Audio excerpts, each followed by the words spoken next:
والعاقبة للمتقين والصلاة والسلام على سيد الأنبياء والمرسلين الصلاة والسلام عليك يا سيدي يا رسول الله وعلى آلك واصحابك يا سيدي يا حبیب اللہ۔ رمضان المبارک میں ہمارا درس فجر سے پہلے ہوا کرتا تھا اور تھوڑا لمبا ہوا کرتا تھا، تقریباً 12-13 منٹ کا۔ اب انشاءاللہ روٹین کے مطابق نماز فجر کے بعد ہمارا درس ہوا کرے گا اور تقریباً 5 سے 6 منٹ صرف تمام بھائیوں سے شرکت کریں، کیونکہ پورا سال ہمارا یہ درس قرآن درس حدیث چلے گا۔ تو آج ہم انشاءاللہ عید الفطر کا دن ہے، تو عید الفطر کی نماز سے پہلے چند ایک مستحبات ہیں،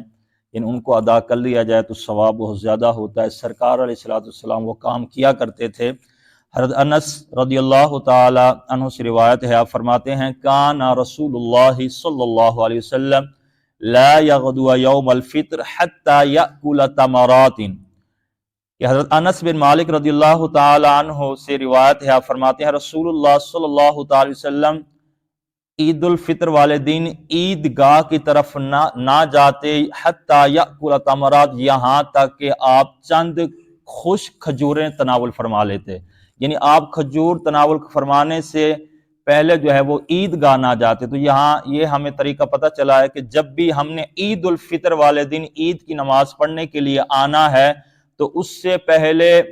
کھجور، اگر کھجور نہ ہو تو کوئی بھی میٹھی چیز کھا کر آنا، تو یہ سنت مبارکہ ہے۔ وَيَأْكُلُهُنَّ وِطْرًا، حضرت انس فرماتے ہیں سرکار علیہ السلام طاق عدد میں کھجوریں تناول فرمایا کرتے،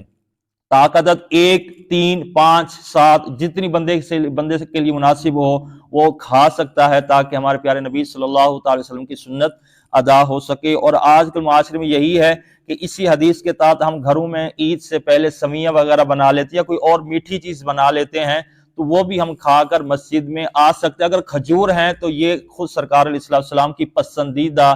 غذا ہے کہ جو سرکار علیہ السلام کھجور تناول فرمایا کرتے۔ اس طرح حضرت جابر رضی اللہ تعالی عنہ سے روایت ہے، آپ فرماتے ہیں کان النبی صلی اللہ علیہ وسلم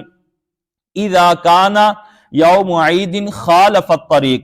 کہ نبی کریم صلی اللہ تعالی وسلم جب عید کے دن جاتے تو راستہ مختلف فرماتے، یعنی جاتے ہوئے سرکار علیہ السلام کسی اور راستے سے جاتے اور واپس آتے ہوئے کسی دوسرے راستے سے آتے۔ اس کی بھی بہت ساری حکمتیں ہیں، وجہیں ہیں کہ بندہ ایک راستے سے جائے گا، اگر وہاں کوئی فقیر مل جائے اس کو صدقہ خیرات دے دے، اسی طرح کوئی قبرستان وغیرہ آ گیا تو ان کی زیارت کر کے ان کے لیے صالح ثواب کے لیے دعا کر دے، کیونکہ اس وقت عیدگاہ جو ہے وہ مسجد سے دور ہوا کرتی تھی۔ آج کل اگرچہ عیدگاہ بہت کم ہو گئی ہیں، مساجد میں ہی عید کی نماز ادا کی جاتی ہے، تو جب بھی ہم عیدگاہ کی طرف جائیں یا مسجد میں عید اگر پڑھی جا رہی ہے تو مسجد میں جب ہم آئیں عید پڑھنے کے لیے تو گھر سے نکلتے ہوئے ایک راستے سے آئیں اور واپس جاتے ہوئے جب ہم عید پڑھ کے واپس گھر جائیں گے تو دوسرے راستے سے جائیں۔ تو یہ بھی سرکار علیہ السلام کی سنت مبارکہ ہے کہ سرکار علیہ السلام راستہ تبدیل فرما کے جو ہے وہ آتے اور جاتے۔ اسی طرح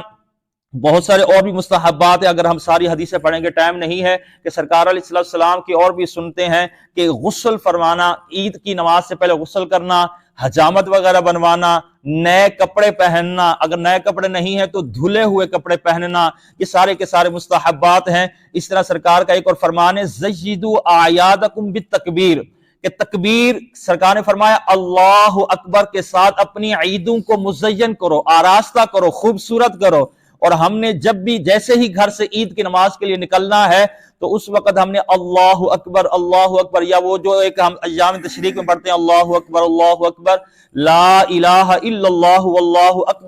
اکبر وللہ الحمد، یہ ہم پڑھتے ہوئے آئیں اور عید کی نماز پڑھ کے یہی کلمات دہراتے ہوئے اپنے گھروں کو جائیں۔ تو یہ بھی سرکار علیہ السلام نے فرمایا کہ اس سے کیا ہوگا کہ ہماری عید جو ہے مزید اس کو 4 چاند لگ جائیں گے، خوبصورت ہو جائے گی، مزین ہو جائے گی، آراستہ ہو جائے گی۔ تو اسی طرح جو ہے وہ صدقہ و خیرات اگر ہو سکے تو ہم عید کی نماز سے پہلے، اگر صدقہ فطر ادا نہیں کیا وہ تو ہمارے لیے واجب ہے، وہ ہم نے دینا ہی ہے، تاکہ ہماری عید جو ہے عید سے پہلے ہمارے روزے قبول ہو سکے۔ ہم نے حدیث پڑھی تھی کہ آسمان اور زمین کے درمیان لٹکے رہتے ہیں روزے جب تک صدقہ فطر ادا نہ کیا جائے، تو اس لیے ہمیں چاہیے یہ سارے مستحبات ہو سکے تو عید کی نماز سے پہلے ان کو جو ہے وہ ادا کر کے اس کے بعد عید کی نماز پڑھنے کے لیے تشریف لائیں۔ اور